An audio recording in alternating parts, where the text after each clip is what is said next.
श्री अपना ध्यान और वृक्षों का प्रभाव। वृक्ष हमारे जीवन में कुछ इस प्रकार की भूमिका निभाते हैं जिससे अभी बहुत सारे लोग परिचित नहीं हैं। पहली बार वृक्षों के बारे में एक नई जानकारी जो टोटल मौलिक है, हम उसे आपके समक्ष श्री अपना ध्यान के माध्यम से प्रस्तुतिकरण दे रहे हैं। वृक्षों का जीवन क्या होता है, वृक्ष कितने अंश को खाते हैं और कितने भाग को देते हैं, इससे हमें ये ज्ञान मिलता है डाइजेशन सिस्टम के बारे में। आज मनुष्य बीमारियों से क्यों परेशान है? वो इसलिए परेशान है कि उसे अपना भोजन पचाने का फार्मूला नहीं पता है। उसका भोजन पचाने का फार्मूला वृक्षों के पास है। वृक्ष कितने अंश लेते हैं और कितने अंश में देते हैं, तो वो पहला जो प्रभाव है, वृक्ष जो कुछ भी खाते हैं उसे अपने शरीर का वो अंग बना लेते हैं। वृक्षों की पहली कमाल की क्या टेक्नोलॉजी है कि वो जो कुछ भी खाएंगे अपने शरीर का अंग बना लेंगे। दूसरी चीज वृक्षों में क्या है, पचाने की भूमिका बड़ी तगड़ी है। उनके पचाते ही ऑक्सीजन की जितना वृक्ष खाना पचा लेगा उतना ही ज्यादा आपको ऑक्सीजन प्रदान करेगा। इसका संबंध मनुष्य से इस प्रकार जोड़ा गया है, केवल वो ऑक्सीजन ही आपको नहीं देता, वो आपको पचाने की भूमिका भी बताता है।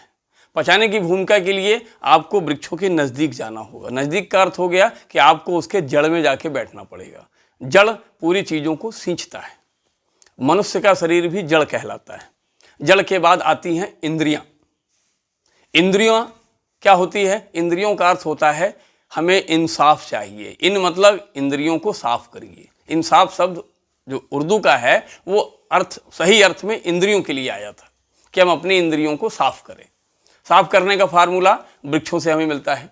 वृक्षों की जितनी भी तने हैं वो एक समय पे कुदरत स्वयं साफ कर देती है। वृक्षों के द्वारा, हवाओं के द्वारा ऑलरेडी उसमें जो धूल जमती है वो स्वस्थ कर देती है।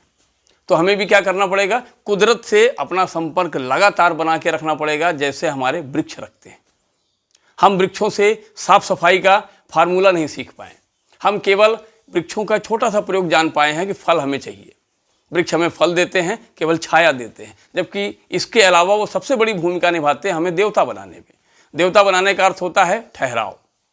वृक्षों में स्थिरता है। जब भी आप वृक्षों के पास जाइए, उनके सामने ठहर जाइए। आप वृक्षों को देखते हुए निकल जाते हैं, मंदिरों को देखते हुए निकल जाते हैं। उधर भी लाभ नहीं मिला, इधर भी लाभ नहीं मिला। दोनों तरफ से आदमी आज मानसिक रूप से ग्रसित हो गया है। मानसिक रूप से हमें स्वस्थ रखने के लिए हर हाल में हमें वृक्षों के संतुलन को समझना पड़ेगा। वृक्षों का संतुलन क्या होता है? पूरी जड़ जमीन से जुड़ी रहती है।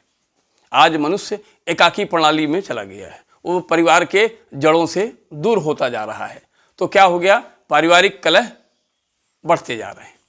परिवार अगर जड़ों से जुड़ा रहे, हम अपने पूर्वजों के परंपरा, पूर्वजों के संस्कार से जुड़े रह गए, तो हमारे अंदर वो जड़ उत्पन्न हो जाएगी जो जड़ वृक्षों में सदियों से चला रहा है।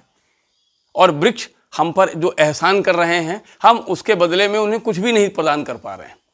हम केवल ये सोच रहे हैं कि वृक्षों के रहने से मनुष्य का जीवन ऑक्सीजन मिलता रहेगा, लेकिन वृक्ष हमें देवता बनाने के लिए धरती पे आए हैं। वृक्षों के अंदर जो मैग्नेटिक बल होता है वो अंतरिक्ष तक जाता है। अंतरिक्ष तक कैसे जाता है? जितने भी वृक्ष जहाँ पे जिस मात्रा में पाए जाएंगे उस मात्रा में बादलों को अपनी ओर आकर्षित करेंगे। हमारे हिंदू धर्मों में जो बताया जाता है कि भगवान स्वर्ग में है, स्वर्ग ऊपर है, आसमान में है।